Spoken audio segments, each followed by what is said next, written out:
The sales industry has it all wrong, and it's costing you millions. You're not a closer. You're a negotiator. Every dollar you make or lose is in the negotiation, not the close. You think sales is about rigid terms and a fancy pitch? You're wrong. And that is why most salespeople fail. I'm Marshall Wilkinson, and today I'm going to show you why negotiation trumps every other skill in business and how mastering it will skyrocket your deals. I guarantee it. So stick around and learn the truth about where your money is really made. So let's start with the biggest lie in sales, is that closing is your key to success. Most salespeople think, man, if they could just close the deal, then everything will change. But here's the truth. Closing isn't where your deals are won or lost. They're won or lost in the negotiation. Too many salespeople pitch rigid terms and pricing. And by doing that, the buyer feels trapped. They don't feel like they're involved in the process. And because of that, they walk away. Then the salesperson feels terrible. Their closing ratio tanks. They don't make any money, and they feel like quitting, and they feel like they're a failure. And it's not because you can't close. It's because you're not negotiating. Believe me, I've been there early in my career. Felt like I've left money on the table. I don't know why deals aren't closing. They like the service. They want to use me. They like me. They see I can do it. I'm intelligent. But the deal doesn't close. That's because I was far too rigid with my pricing in terms, because I thought it was selling and closing. And the negotiation portion, I completely left out. And that is where the sales industry gets it wrong. See, most salespeople are trained this way.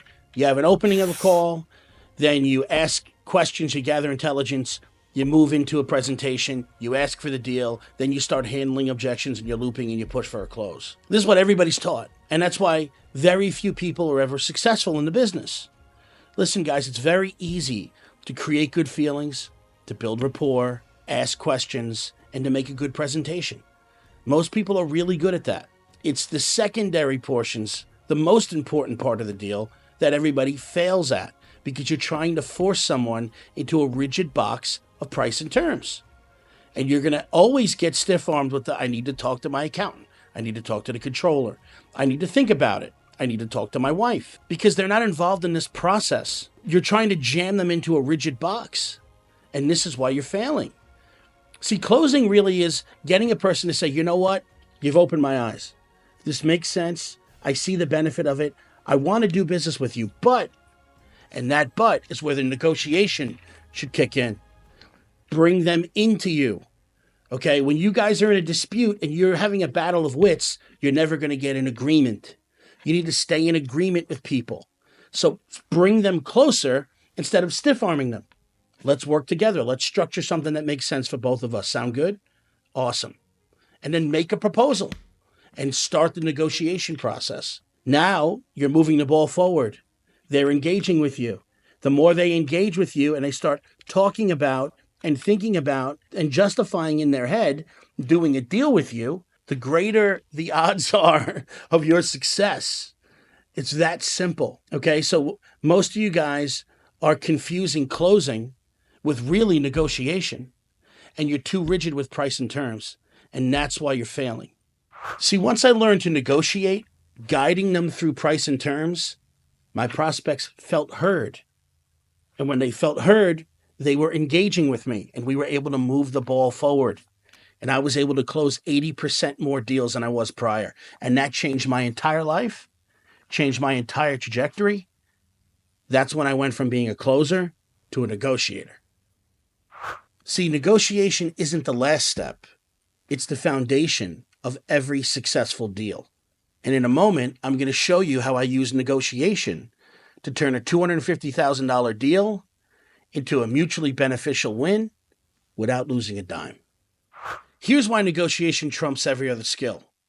Because all your money is made in the negotiation. Let's talk consulting, my world. Most consultants pitch a $200,000 program with a rigid 2-year term, for example. They use the same old, tired closing word tracks that everybody knows or what they're learning on YouTube. This is our best offer. Can I get a signature today? When do you want to take delivery? We want to take delivery today. Let's do the deal. You name it. No wonder they don't make any money or close any deals, because their clients feel trapped, not involved. They're not negotiating. What if you can make your client feel like they won, like they got everything that they wanted? Let me break this down for you with a real-world example. I was working with a client on a $200,000 consulting package. This is like a damage for delay claim. They're late on a construction project. They're staring down the barrel of liquidated damages, and I got the golden bullet and I could get them out of it. They were sold. It made sense. They wanted to move forward. And right here is where most salespeople would push for a close or push for a signature. But I didn't. I didn't stop there. Instead, I transitioned into a negotiation where both of us could win. I said to the client, I'm thrilled that you see the value in this. I'm very glad that we're on the same page. Very smart. It's clear that we're aligned. Now that we're on the same page, let's shape some terms where this is a win for both of us. Sound good? Let me propose a structure that maximizes the ROI, and let's fine-tune it together. Okay? So I explained exactly what the price represented, the premium, the team, the credentials they're getting, and that the 2.5 years is the maximum ROI in the industry because we're able to now start meeting the contract, getting the notice requirements together. We got to get the CPM schedule all dialed in so they stop whipping us with a wet noodle. Then I gave them time to get some wins. If we adjust the timeline to 2 years, then what we can do is, instead of me coming in every week, we can have a bi-weekly project meeting. We can have a bi-weekly schedule meeting since the schedule goes in every month. I don't have to look at it every week. I can look at it bi-weekly. I could send you a template for the notice requirements so I don't have to write them individually. You could have your project manager just fill in the proper information. Here's the legal language, and you could send it off yourself. I don't have to make every CPM schedule meeting on site. I could do it every other month because I'm aligned with the CPM scheduler and I'm on the schedule bi-weekly, so I don't have to do that every single month, which is something I don't want to be doing anyway. Okay, but my premium price at $250 at 2.5 years reflected those things, but I didn't want to do them in the first place. That was my proposal that I knew they weren't going to bite on. And because of this, I could come down on my budget. We're currently at $250. I could shave another $25,000 off. We're at $225. They liked the direction I was going in. I gave them a few more wins. We went back and forth a little bit. We settled on $210,000 for 2 years. My goal was $200,000 for 2 years. I got $210,000. I got what I wanted. They got what they wanted. It's because we negotiated. If I would have started at $200,000 in 2 years, I would have got less than that, or I would have got, thank you, we appreciate it. We're going to talk it over. Let's caucus together. I want to talk to my accountant. We need to talk to our lawyers. And all of that would have occurred. But it didn't occur because I took the team of people that were there and I got them involved in the process. And I started taking off scope to justify a price reduction, gave them the wins that I knew that they wanted, made some justifications, ended up with a victory. That's negotiation. Guiding them to your goal while making them feel like they won. In consulting, it's all negotiation, not closing. Negotiation doesn't just win deals. It redefines success throughout your entire organization. Studies show that 90% of business deals require a negotiation, but only 20% of professionals feel confident doing it. That's why most fail. Negotiation isn't about arguing or forcing a bad deal. It's about creating win-win relationships. Negotiation trumps sales or closing because it's universal. And it really is where all your money is made.